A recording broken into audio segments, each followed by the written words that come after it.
काल 4 वाजेपासून गर्जनाला सुरुवात झाली आणि 5 वाजता अचानकपणे असं गारपीट झालं की म्हणजे पाऊस आधी गारपीट पडलं सारखं असं पाण्यासारखं असं पाणी कसा एक ठोकं जाड्या थेंबाचा पडते तसा गारपीट झालं आणि बोराच्याही पेक्षा जास्त अशी गारपीट या गावात झालं। त्याच्यामुळे गहू हरभरा आणि काढणीस आलेल्या ज्या तुरी आहे काही पेट्या अशा पडून होत्या शेतात आणि काही अशा लावून होत्या तर काही काढायच्या होत्या।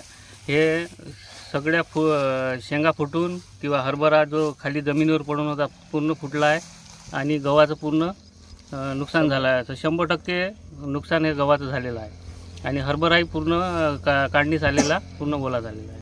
संध्याकाळी वातावरणात बदल झाला आणि अचानक गारपिटीला सुरुवात। आमच्या शेतकऱ्याचे खूप मोठ्या प्रमाणात नुकसान झालेले आहे।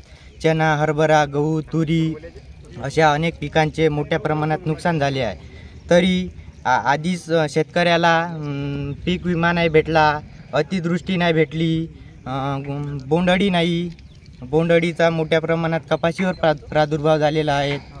असे अनेक संकटे शेतकऱ्यावर येऊन राहिलेले आहेत। तरी आता हे गारपीट झाली याची मदत आम्हाला तातडीने द्यावे ही आमची सरकारकडे विनंती आहे। चना हा काढणीस येऊन राहिलेला होता, आता सुरुवात करावी तर अचानक गारपीट आल्यामुळे चण्याचे मोठ्या प्रमाणात नुकसान झाले।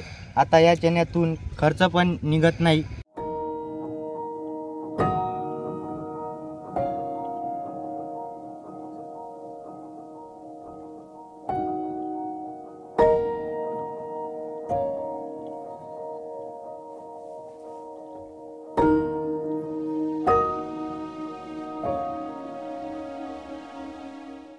आणि सगळं आमचं पूर्ण नुकसान, घाटी पडली, हिरवी घाटी पडली, गारपीट चांगलं बोरा एवढा गारपीट झालं। आता काय करावं साहेब, आता आमचं आम्हाला समजून नाही राहिलं कसं करावं म्हणतो। इथला खर्च सारा वाया गेला। किती खर्च आला होता? खर्च साहेब एकरी समजा कमीत कमी 15-20 हजार रुपये खर्च आला। पूर्ण आमचं सारं वाया गेलं, भयानक नुकसान झालं साहेब।